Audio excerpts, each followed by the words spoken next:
three. 1, 2, 3.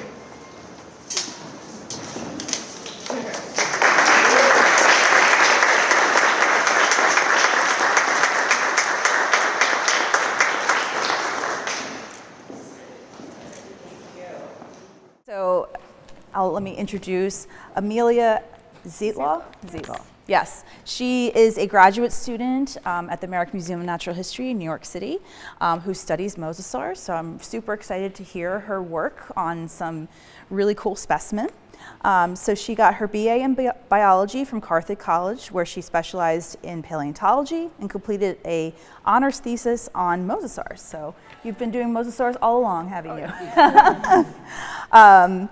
And like I said, she's a PhD student in comparative biology in the Richard Gilder Graduate School. So she's currently studying on lizard growth and evolution. And like I said, her specialty is mosasaurs. So thank you, Amelia. Take it away.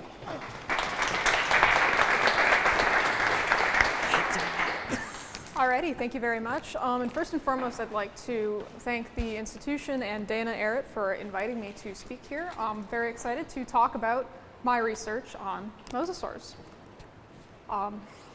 They asked that I let you all know that you're being recorded for this event. I'm going to go upstairs and take a picture. Alrighty, so throughout all of human history, basically, for as long as we've been traversing the oceans, there have been stories of monsters living in the depths below. Typically, these take the form of sea serpents, which tend to be very snake-like or dragon-like in appearance. They tend to be very big. They have spikes running down their backs and flippers for hands. And these, again, make appearances in all kinds of stories of different peoples across the world. And so the example that I have here is of Jormungandr, the world serpent of Norse mythology. As the story goes, Jormungandr is the middle child of the god Loki. He was cast into the ocean by Odin, where he then grew to be so big that he encircled the entire earth and grasped his tail in his jaws. And it was said that when he let go of his tail, the end of the world, or Ragnarok, would begin, the ocean would be flooded, and all of the gods would be killed. So, we have nothing alive today that is either that big or that powerful and able to cause the end of the world, but the animals that I believe come closest to that in reality are the mosasaurs. So you may be familiar with them from the new Jurassic World movies, but if not, you're in luck because that's what I'm here to talk about, as we've said a couple times here now. So mosasaurs lived during the very end of the age of dinosaurs, during the late Cretaceous, from about 95 to 66 million years ago. They went extinct with the same asteroid that killed the dinosaurs, but mosasaurs themselves are not dinosaurs. They're also not related to the other marine reptiles you might know, things like the long-necked Loch Ness monster-y plesiosaurs or dolphin-like ichthyosaurs. They are actually lizards. And if you're confused about why that makes them not dinosaurs, we've got, here I've got a picture of the reptile family tree. If you're not familiar with how to read evolutionary trees, basically how they work is they are small specific groups that are nested together within larger, more general groups. And these groups are all connected to each other by characters or traits that they have in common that they got because they come from a common ancestor, or they've evolved from a common ancestor. So, looking at the reptile family tree, there's two main branches, the archosaurs and the squamates. The archosaurs include turtles, crocodilians, and dinosaurs, which includes modern birds. And then on the other branch of the tree, we have the lizards, which are themselves a very diverse and successful group, both today as well as throughout most of history. And within that group, mosasaurs specifically belong to the toxicophorans. So their closest living relatives are iguanas, snakes, and monitor lizards. There's a bit of debate currently, and there has been for a very long time, about where exactly mosasaurs go within this group. So which exactly of these animals are their closest living relatives?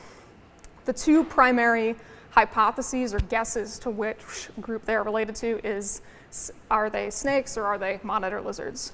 Some people believe that they're closer to snakes because they have very flexible jaws, much like a snake, and they're also very long and noodly. And other people believe, including myself, that they are actually more related to monitor lizards, and this is because the overall shape of the skull is much more similar to that of something like a Komodo dragon. And there's also very fine, intricate details of the bones in their skulls that resemble monitor lizards much more than they do snakes. Mosasaurs themselves are a very diverse group. So they all evolved from a lizard-like, or well, they're all lizards-like. So a terrestrial or land-living lizard that had regular legs, regular tail, regular face, that throughout time evolved adaptations to allow them to live in the water. Within the true mosasaurs, which are the ones that have flippers, there's two main branches or two main groups, the russellosaurines and the mosasaurines. Again, there's a lot of detailed anatomy that separates these groups, but the two quickest ways to tell these groups apart if you're faced with a mosasaur fossil are the body proportions. So russellosaurines tend to have shorter skulls and longer tails. Mosasaurines have bigger heads, shorter tails. Another character that's kind of fun that separates them is that mosasaurines, as you can kind of see in this prognathodon here, have a bony built-in angry eyebrow that makes them look very mean. And the russellosaurines do not have that feature. And of course, again, there's a lot of other detailed differences, but at a quick glance, those are easy bets for telling them apart. Mosasaurs are very special among lizards in that they are fully aquatic, and what that means is that they did not leave the water for anything. The only lizards alive today that do that are some kinds of sea snakes. So remember that snakes are lizards that have just lost their legs. And so when I say that they didn't leave the water for anything, that includes giving birth. So mosasaurs, we know basically. We know that mosasaurs actually gave live birth, which might come as a bit of a surprise, as we typically think about reptiles as laying eggs. And even some marine reptiles alive today, the sea turtles, crawl up onto beaches, bury a hole, or dig a hole in the sand, lay their eggs there. The reason they do that is because reptile eggs can't breathe underwater. They're not like fish eggs or frog eggs, which have a special membrane that allows them to get their oxygen from the water, much like a fish's gills allow them to breathe underwater. Instead, the eggshells have tiny little holes that allow the embryos to breathe from the air directly. So if a mosasaur were to lay eggs, it would have to crawl up on land to do that. And we know that they cannot do that because their hips are not attached to their spine. So if you think about your own hips, they're firmly attached to your backbone so you can stand up straight, support your weight on land. Mosasaur hips don't do that. They're loose, they're not connected to the spine at all. We don't actually have a structure, the structure called the sacrum, which is the vertebrae in the part of the spine where the hips attach, where they're all fused together. They don't even have that. And if you visit the Tylosaurus on display at the American Museum, you can see these thin lines drawn onto the panel where I have the arrow there. And that's because the legs are shifted back from where they should be, because when the animal died, they came loose and floated back because they're not attached. They're not attached in a bony way. So there were obviously ligaments and tendons and other soft structures connecting the legs when they were alive. But when those structures broke down after the animal died, the legs scooched back. So because they could not support their weight on land, we know that they had to have been giving live birth. Because both they can't support their weight and you can't lay a reptile egg underwater or it would drown. So that's pretty cool and pretty special. A lot of lizards actually do give live birth today. A lot of snakes do. Some sea snakes do, not all of them. And as for whether or not the mother would have taken care of the babies, that's something we're more unlikely to ever really know for sure, because behavior is something that does not fossilize usually, unless we're very lucky. And that's also, parental care is also something that's not entirely unknown in living lizards today. The best example is probably the shingleback skink, which lives in Australia. The mother has a single baby. It is born live, so not from an egg, and the baby actually stays with the mother for a full year before it goes off on its own. So the other cool thing about mosasaurs is that they get to be very, very, very big. They are the biggest lizards to ever live, and that means bigger even than, if you've heard about Titanoboa, the giant constrictor snake. They grew to be bigger than that. The current estimates for Titanoboa, I believe, are about 40 feet long.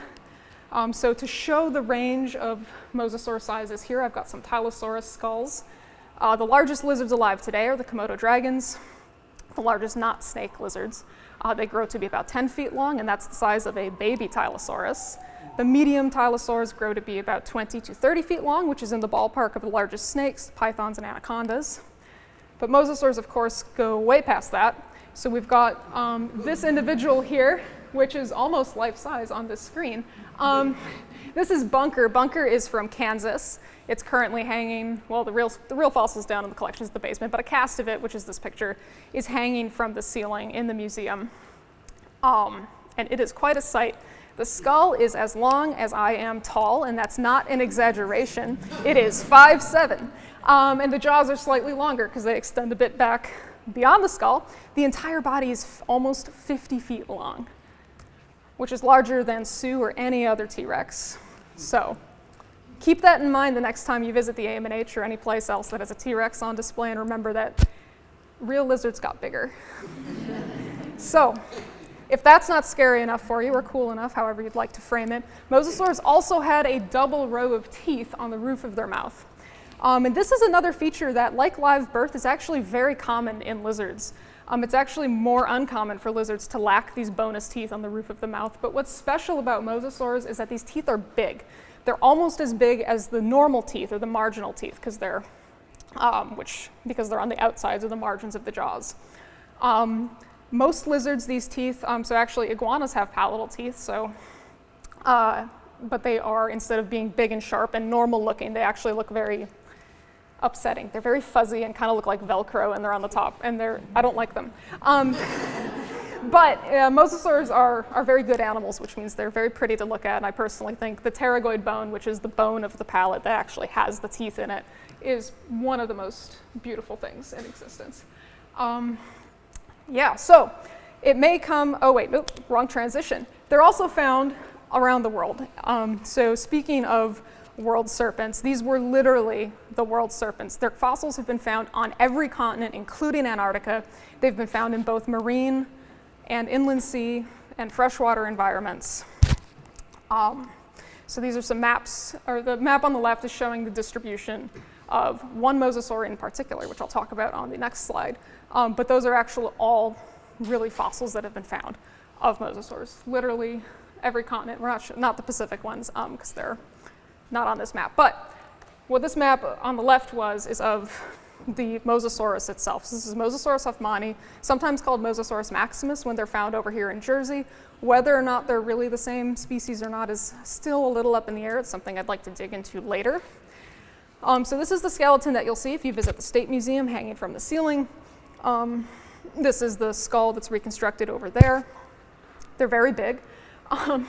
So these are also just like Tylosaurus, they grow to be about 50 feet long, but because they belong to that other branch of mosasaurs, the mosasaurians, their heads are just bigger. So some of their skulls get to be over 6 feet long, which is absurd. And so the reason that I'm holding that bone there, so that's the dentary, which is the front half of the jaw. So a character or a trait that mosasaurs have that led some people to believe that they could be related to snakes is they have a joint in the middle of the jaw that would allow the jaw to flex when they bit into prey. So this is about 2/3 of the length of the whole jaw that I'm holding here. And the reason I'm holding it like a rifle is because it's very big and heavy, and when you're holding fossils, you need to support as much of their weight as you can, because they are also fragile. And so what you also can't see is that I'm holding it over foam over a table, because these are very special objects, and you don't want to break them. But it leads to fun photos like that.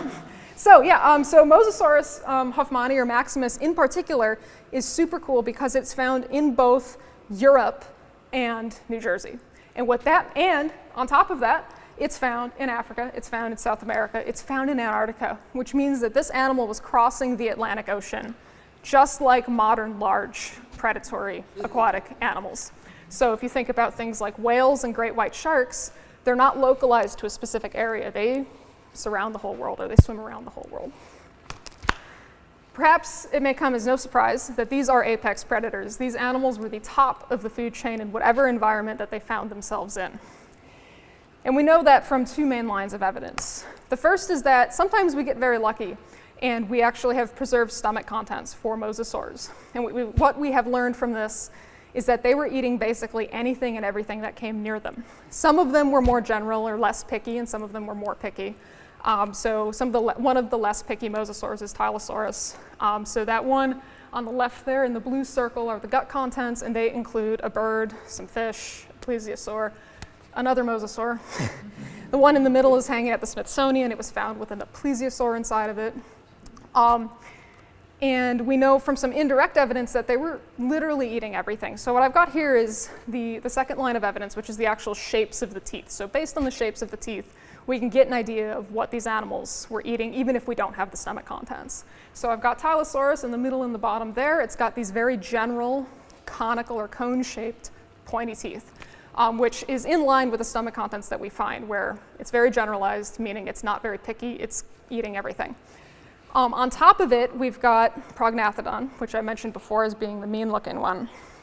The teeth corroborate that. So it may look from this photo, because it's not very good quality, that those are very similar to the Tylosaurus teeth. But in fact, they're a bit fatter, so they're a bit more robust and strong, and they are serrated on both sides. So serrated is, if you think of a steak knife, the little edges on the side. They're serrated on both sides, which is also something we see in tyrannosaurs, in Velociraptor, in other hypercarnivorous animals that are tearing big chunks out of big prey. And that is, just so happens to line up with one of the examples of stomach contents that I unfortunately don't have a picture of for a Prognathodon, which was found with just the skulls of 4 other mosasaurs inside of it, one of them being the same species. So this was a horrible, nasty animal, which is great. I love it. I say that in the best way. But they were literally, we think that Prognathodon was specializing on other marine reptiles, other mosasaurs, plesiosaurs, and just tearing them to pieces with its steak knife teeth. And then on either side of these guys, I've got some weirdos. So some animals that are a bit more specialized, a bit more picky about the things that they were eating. On the left, there is Globidens. Globidens means globe tooth, and that's because it's got these horrible bubble teeth that are huge and round and inflated with a little point in the middle and all of these weird ridges and things that give them a really coarse texture. What's interesting is that these bubble teeth are in the back of the jaws. In the front of the jaws, they actually have normal pointy teeth, and these pointy teeth kind of face outward like that. And on the top of their snout, they have a lot of sensory pits. So what we think they were doing was digging around with their snouts in the mud in the bottom of the sea, digging up clams with their pointy teeth, working them to the back and smashing them open. And obviously there's a lot of other animals alive at this time that have hard shells. Like upstairs I saw there's a bunch of ammonites. We think that they're probably eating those as well. And then on the right is a relatively new mosasaur just described last year from Morocco. This is Xenodens kalmanikari, which means other tooth saw-like. We think that Xenodens, with its goofy flat triangle teeth that are also very serrated, very much like some small sharks, was tearing small chunks out of possibly already dead animals. So maybe it was a scavenger. Because that's what we see in animals alive today with that kind of tooth shape. So we know what mosasaurs were eating. We also know from everything that they lived with that they were not kind animals. Every single animal that has lived alongside a mosasaur, we find examples of bite marks, and that includes other mosasaurs. Possibly the best example of this is this skull here. This is a skull of a Tylosaurus from Kansas that is covered in bite marks and gouges, and they're very deep and very nasty, and none of them are healed, and its neck is broken, and there's no other parts of the skeleton. So we believe it got its head ripped off by another mosasaur, probably another Tylosaurus. And this is not a small animal. This one, it's blown up a little bit. It's about this big. So it would have been a 20, 25 foot long lizard. But they got bigger. So we think that it got its head ripped off. And it wasn't eaten because it wasn't found inside of another one. There's no sign that it was digested by anything. And actually there's evidence of sharks having scavenged on it.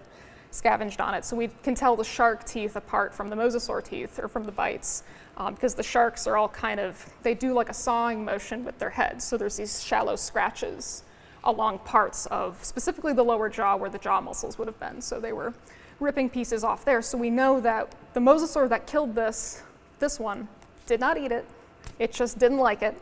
And it was in a place that it shouldn't have been. So we do have a window into a bit of their behavior. Like I said earlier, it's rare that we have examples of behavior actually preserved in the fossil record, but sometimes we do. Sometimes we get really lucky. We have a lot of these examples with mosasaurs. There's lots of them that have horrible bite marks. And most of them, they're usually not healed, which means that they're fatal. So sometimes sometimes they are healed, and that means that the animal survived the attack. And actually a good example of that is on the Tylosaurus at the American Museum. The next time you're there, if you look very closely at its lower jaw up towards the front, it's got like a scratch that's kind of swollen out, and that means that it got that scratch when it was alive, or the cut, and then the bone had time to heal around it, which we don't always see.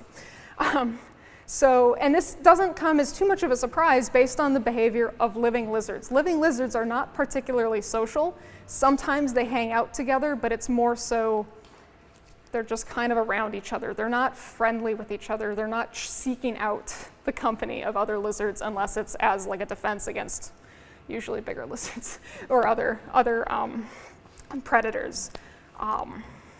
Or if you think of, if you have ever seen documentary footage of Komodo dragons wrestling each other and biting each other up and all of that. So we believe that possibly there was some territoriality going on that caused incidents like this, but also because there's a lot of scratches that are healed, it's possible that maybe they were also wrestling during part of their mating behavior. A lot of lizards, when they mate, one of them will grab the other by the head just to hang on.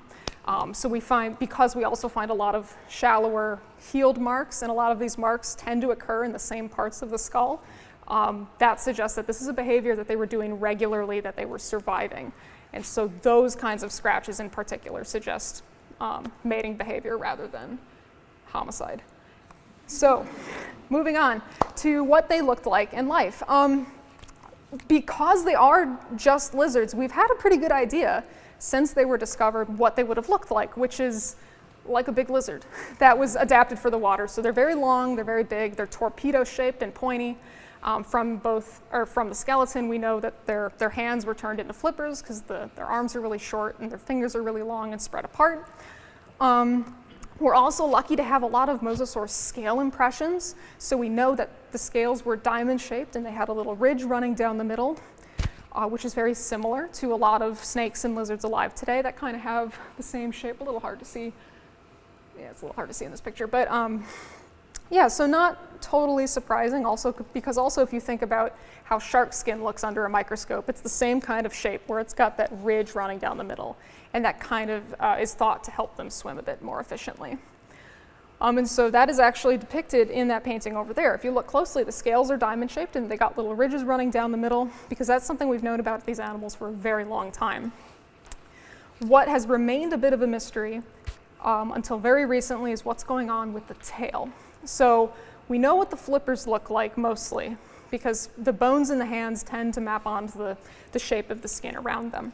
But tails, that's not always necessarily the case. So in a shark's tail, they don't have bones, but the bony part of their skeleton, the cartilage of the tail, is only in the lower part. And that's the same thing for actually ichthyosaurs, which have a shark-shaped tail. The tail bones are only in the lower part of the fin. And if we didn't have soft tissue impressions of these animals, we would not know what their tails looked like. We thought we knew what they looked like because we have specimens like this Clydastes on display, also at the American Museum, where the vertebrae towards the end of the tail get very tall, and they get short, and it looks like a paddle, and that makes sense as a shape that the tail would have to help propel it through the water. But it's a bit trickier to figure out what's going on with mosasaurs that don't do that. So Tylosaurus is an example of that, where there's something going on with the vertebrae, but it's not the paddle thing. So what is going on, that again, it's a little hard to see, but the top parts of the vertebrae, the spines, they point backwards, and then they kind of turn and face upwards and point forwards, and then they kick back and turn backwards again. So that the arrow is pointing at the part where they kind of converge together. And so that's odd, and we weren't sure what to make of that. And so in that painting that accompanies this mosasaur that was painted when it was first described in 1899, it's got just a normal mosasaur paddle tail, which is what we had thought until 2013, where we found this incredible fossil from Morocco of a prognathodon that does actually preserve the skin imprint of the tail. And so we learned that what's happening with those vertebrae, where they're changing direction, is they're supporting a shark-like dorsal or top tail fin, which is super cool. And this fossil also happened to preserve the flipper, and it turns out in prognathodon specifically, they don't, so not all mosasaurs have quite identical flippers, but in this individual, there's actually a bit of scalloping in between the fingers, so they kind of had seal-like hands and feet. And so that brings us to our modern understanding of what these animals looked like, which is not that different from how we've perceived them for over 100 years now. They're still very torpedo-like, very lizard-like, but now we know they had these cool shark tails. We know that some species had kind of seal-like hand flippers. There's a fossil with soft tissue at the LA County Museum that was found in Kansas that actually preserves a bit of pigment on the face. It had this lovely stripy face, like a lot of lizards today have. And for the most part, because these are large aquatic predators, we have a pretty good sense of the overall color scheme. So most large aquatic predators today are counter-shaded, which means they're dark on the top and light on the bottom. And that helps camouflage them from both directions. If you're looking down in the dark water, you don't see the animal because it's dark on top. If you're looking up from the bottom and you see the sky, you don't see the animal because it's light against the sky. But beyond that, it's certainly possible that they had more complex patterns. Lizards are capable of more complex patterns than, say, a mammal is in terms of the kinds of pigments that they have, the kinds of patterns that can occur because they have scales and they form their pigment differently. So that allows for us to have a bit more creative range with how we color these animals, which is pretty fun. So the next part of the talk is going to be the exciting secret part. It's almost published, we're almost done, but I've decided I'll share some hot, fresh science with you guys today. So part of my dissertation research at the museum has been describing a new mosasaur fossil from North Dakota. So I've been working with the folks at the North Dakota Geological Society on a fossil whose official number is NDGS 10838, but we've nicknamed him Eustace after the Courage the Cowardly Dog character, because he's grumpy. Well, he's not grumpy, he's dead, but so Eustace was found in near a town called Walhalla, North Dakota. It's really close, or really far north, really close to the Canadian border. It was found in 2015 and collected over 2 years by the North Dakota Public Dig program. It's about 80 million years old, so it's pretty old. And the cool thing is that it's a nearly complete skull and complete jaws, plus the 12 first vertebrae, or the first 12 vertebrae, and a couple of ribs on those vertebrae. So the next couple, we have no idea what's going on. It means that we really don't have as good of an idea as we thought about how these animals are related to each other. And that changes our entire thinking about how they evolved. So a major outstanding question for mosasaurs right now is how many times did the lizard ancestor evolve into mosasaurs? So I simplified things a bit earlier by saying that there's 2 branches. It's actually more accurate to say that there's 3. There's 3 primary groups of kinds of mosasaurs. And the question is, did these 3 groups all originate from a single ancestor that evolved fins that then diversified into different mosasaurs? Or were there a bunch of leggy things that all separately or independently evolved flippers and tail flukes and massive size and everything else?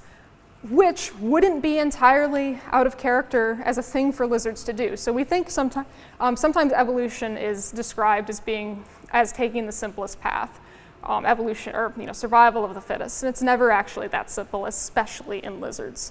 The best example of that in modern lizards is the evolution of leglessness. So snakes are obviously the best example, but almost every other group of lizards has a legless example. There's legless geckos. There's legless members of the group that mosasaurs and varanids and Gila monsters belong to. Every single major group of lizards has a legless member, and they've all done it separately. So what I mean by separately is that, again, they didn't all inherit that similarity from one ancestor. They all evolved this trait multiple times. So this would help. So figuring this out for mosasaurs would help us better understand not only how they evolved, but how lizards and how animals evolve in general. And of course, for mosasaurs, the important question that they help us think about in a broader context is how animals evolve to be aquatic. How do you go from living on the land to living in the water? Because mosasaurs aren't the only ones to have done it, and they aren't the only ones to have done it by a long shot. There's whales, plesiosaurs, ichthyosaurs, crocodiles, sloths, seals. I don't know, something I'm forgetting. There's lots, that's the point. And so it's important to know how this is happening in mosasaurs so that we can compare how this transition happens more broadly in other kinds of animals. Are they doing this? doing this transition in the same way every time? Do they go through the same sequence of changes in the same order, or are there differences? And that helps us better our understanding of evolution as a whole. So why study mosasaurs specifically? Backing up for a second and thinking more big picture. And so the reason that I chose to study them, there's three main reasons. First is that there's a lot of them. So not only are there a lot of different kinds of mosasaurs spanning small and semi-aquatic to huge and whale-like and fully marine, but there's literally a lot of them. So Tylosaurus, for example, I've studied at least 70 of them, 70 individuals that belong to a single species. There's only 20 T-Rex known on the entire planet, and there's at least another 100 Tylosaurus I have not seen. So what that is good for is when we have evolutionary questions that need math to answer them. Because when you do math and statistics on a problem, you need to have a significant sample size, which most dinosaurs don't have, mosasaurs do. So that's great. The other reason is that they have close living relatives, and so this makes understanding them much easier. Something like T-Rex, we have no living analog to that. There is nothing alive today that comes anywhere close to what that animal was doing. Whereas a mosasaur is a big lizard. It's big, it's a big lizard that's eating other things and living in the water. So it's pretty simple, and it's also anatomically not that far removed from its living relatives. So it's basically a monitor lizard with flippers. So just in terms of making comparisons and understanding these big picture evolutionary questions, it just makes it so much easier. And not only are its living relatives very close to it in terms of their anatomy, but they also span the range of ecologies from terrestrial to semi-aquatic to fully marine, like the sea snakes. And the last reason is that they're charismatic. So what this means is that they're very cool. They're very cool, they're very fun to work on, and they're very good for getting people into science. They're very good for getting people excited about biology and paleontology and evolution. Because how can you not look at that face and fall in love with it and want to know everything about it, and most importantly, how it came to be that way? So with that, thank you all so much for your attention. Thank you for inviting me to be here. I'll take questions.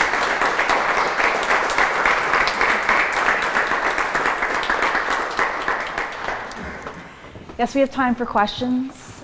And before I forget, I forgot to say it earlier, I wanted to thank the New Jersey State Museum. They lent us a few mosasaur fossils that are on display in the case over here, some teeth and a jawbone, so please check that out too after we're done with questions. So, questions? Yeah. Do you think that mosasaurs would have had osteoderms in their scales? They might have. I don't see why not. So osteoderms are basically little bones that are sometimes embedded in the skin to make a kind of armor. And a lot of modern lizards actually have that. Komodo dragons have it. Crocodiles are not lizards, but they have that to an extreme. That's why they look so bumpy, and if you've ever felt one, they're very hard. Because in mosasaurs they would have been so teeny tiny, it's possible that they just didn't preserve.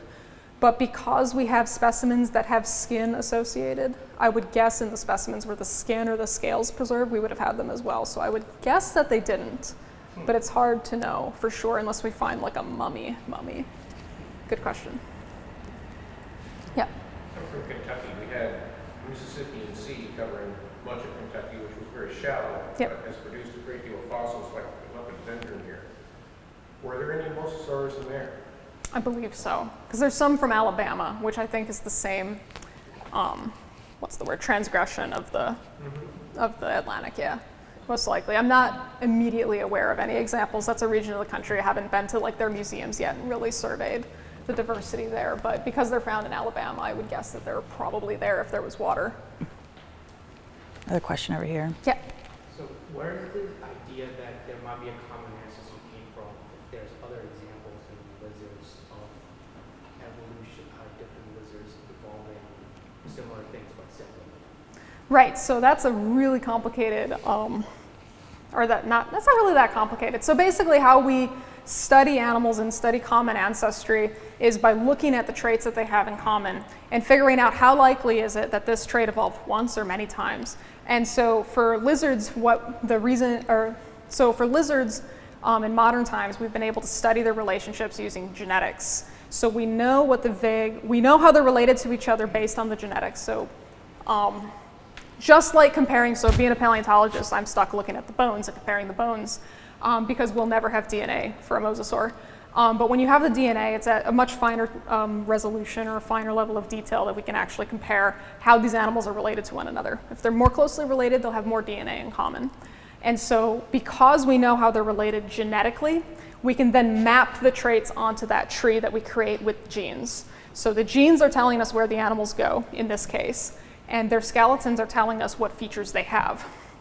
So because geckos and snakes and skinks and anguids have all developed some kind of limblessness, and that's the exception and not the rule, it's most likely that that is a feature that they all developed independently, because the earliest lizards all do have legs, and we know what the earliest lizards look like from the fossil record. So there was actually a paper that came out just last week or 2 weeks ago about a lizard from the Triassic, so that's 300 million years ago. And we know from that fossil that the earliest lizards, they did have legs. So it is a feature that has evolved multiple times independently. And in one group, there's, based on the molecular evidence, and I think based on some developmental evidence as well, so actually looking at the sequence of growth in the embryos as they develop, we know that one group of skinks has lost its legs, and then like 1 or 2 species have evolved them back by just turning those genes back on, which is something that no other legless group does, but lizards like to break rules. So yeah, I hope that helps. Yeah. Do we have any idea from fossil records and from structures like what kind of sounds they would make if they Yeah, we have no idea. My best guess is they probably made normal lizards. Most lizards are pretty basic in the sounds that they make. They kind of hiss, they kind of growl, and they do it just by exhaling in a particular way. The only ones that get particularly creative are geckos. Geckos are very noisy, and they're very creative with the noises that they make because they communicate in that way. But most other lizards either don't make sounds or they just hiss. So it would probably be a horrible deep hiss. But the cool thing is that we know they could hear underwater because of the structure of that quadrate bone, the ear bone. And the structure of that ear bone is actually convergent or similar to the same structure in a sea turtle and in sea turtles and in whales, where it's like very big and bowl-like and very well developed. So they were hearing something, whether that means they were talking to each other, or if they were maybe listening for plesiosaurs or listening for fish and other things making noise. That's also possible. Yeah, so hard to say, but probably hiss. Any other questions, Matt? Do you have any idea how long they live? No. We know that they got to be full size, at least some of them grew to be about full size within about 7 years. So at least 7 years, I would assume, just based on modern reptile lifespans and also based on large dinosaur lifespans, they probably could get to be 20, 30 years old, the big ones. But there have been some studies that cut open the bones to look for the growth rings. So long bones, like arm bones and leg bones, have growth rings like a tree does. So if you cut the bone open, you can count the rings and see kind of how old an animal was. And for the mosasaurs in that study, the younger ones were about 8 to 10 years old. Anyone else? Yeah. What was the smallest mosasaur? Good question. The smallest mosasaurs were probably things like Dallosaurus, which are still kind of leggy. So they're not the big shark. They don't have fins yet. Those were about 3 to 4 feet long. Yeah. Over here. Oh. A preferred what? Depth. That's something we don't know. There seems to be variation, and we know that based on a hole in their skull. So mosasaurs, again, like most animals except for, I think it's just archosaurs and mammals, have a third eye on the top of their head. So there's this opening. And it tends to be exaggerated in some mosasaurs more than others. So in some of them it's like a pinprick, and others it's like this big around. And it's very upsetting to look at. But basically it doesn't function like a normal eye, so they can't see pictures with it, but they can sense different levels of light, and we think that either they were using it to help them dive and adjust their depth, or they might have been using it to migrate and sense their latitude. on the Earth, because that's something that some sea turtles are starting to re-evolve. So the area of that, it's above the pineal gland, or pineal organ in the brain, and the part of that skull in sea turtles is actually very thin to allow some light through. I've completely, diving, that's what it was. And some mosasaurs seem to be found in shallower regions than others. So things like Mosasaurus are almost exclusively found along the coasts of the Atlantic, whereas Cladastes is almost always inland, but not always. And the tricky part is that we will never know what fossils are at the bottom of the ocean, probably, unless there's some crazy advancement in technology soon. But there's fossils out there, so there's possibly mosasaurs out there that were adapted for deep diving in the deep ocean that we'll just never know about because we don't have access to the fossils. There's a question over here, too. Yeah. Yeah, I was just wondering, because I know a lot of us get frustrated with Jurassic Park or Jurassic World and how they represent dinosaurs, so I didn't know what your opinion was on the mosasaurs. Loaded Honestly, question. I love it. Like, it's not perfect, and it has, we were talking about osteoderms earlier, it has like crocodile skin, which I don't love. But they gave it kind of a paddle, which is an attempt, and I can give them points for that. They also kind of nail the behavior, where it's just minding its own business the whole time. The entire movie, in all three of the movies, it's just there. It's doing its thing. It doesn't really care what's going on. It's there to eat and be left alone, which seems to be kind of their energy. So I do really like it. I think they really nail how it moves as well. The other important thing about it that I've noticed is that every time I give one of these talks, especially with kids, it's somebody's favorite animal, and it's because of those movies. And whoops, I cannot fault them for that. Yeah, no, I like it. It's fun. Awesome. Anyone else? All right, well, thank you, Amelia. This was a wonderful talk, so thank you.